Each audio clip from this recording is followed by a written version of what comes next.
Hi guys, আজকে shopping করতে চলে আসছিলাম এম বাজারে, যেটা কিছুদিন আগেই ওপেনিং হয়েছিল। তো সেটা ছিল 12 বিশাতে। তো আমি, আমার ভাই, বোন আর মা মিলে আমরা চলে গেছিলাম সেখানে শপিং করার জন্য। তো দুদিন পর আমার ভাইয়ের বার্থডে, তো তার জন্য কিছু শপিং করার জন্য আবার পুজোর শপিংও কিছু করব আর কি। তো এদিকে দেখো, এদিকে ছেলেদের ইসেতে ছিল শার্ট, টি শার্ট, এগুলো অনেক কিছু ছিল। এখানে get one buy one free ছিল, এদিকে দেখতেই পাচ্ছ। তো এদিকে ছিল কুর্তির সবকিছু আর কি, কুর্তি, তারপরে প্লাজো, এগুলো ছিল। এখানে ছিল ব্লাউজ, ঠিক আছে। তারপর এদিকে সিল্কের শাড়িগুলোও ছিল, খারাপ ছিল না, ভালোই ছিল। তারপরে এদিকে ছিল প্লেটস 85 রুপিস করে, এখানে দেখতেই পারছো এখানে। তো আমার ভাই এদিকে ঘোরাঘুরি করছিল আর কি, শাড়ি উশুড়ি দেখছিল আর কি, আর নিজের শার্ট দেখছিল।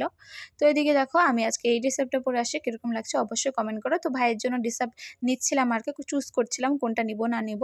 তো এখান থেকে চুজ করে দুটো শার্ট নেওয়া হয়, যেটা সেই সুন্দর সুন্দর ছিল। এই যে এই কালারটা নিয়েছিলাম, আর এই যে দুটো সেম কালারই, একটু ডিপ আর একটা লাইটের মধ্যে। তারপরে আমরা বিল কাউন্টারে চলে আসলাম, এখানে আর কি ভাইয়ের ড্রেসটা আর কি প্যাক হচ্ছিল। তারপরে এদিকে আমার ভাইকে দেখো, কত খুশি আমার ভাইটা। তো এদিকে আমরা দেখো এম বাজার থেকে আমরা চলে আসলাম, বেরিয়ে পড়লাম। তো আমার ভাইকে বলছিলাম খুশি তুই? তো বলছিল হ্যাঁ। তো তারপরে কিছু একটা লেখার ছিল কুপনের, তো সেটা লিখে ফর্মটা ফিল আপ করে নাম্বার দিয়ে তো আমরা এখান থেকে বেরিয়ে গেলাম। তো আজকের এই ভিডিওটা তোমাদের কীরকম লাগলো অবশ্যই জানিও। বাই।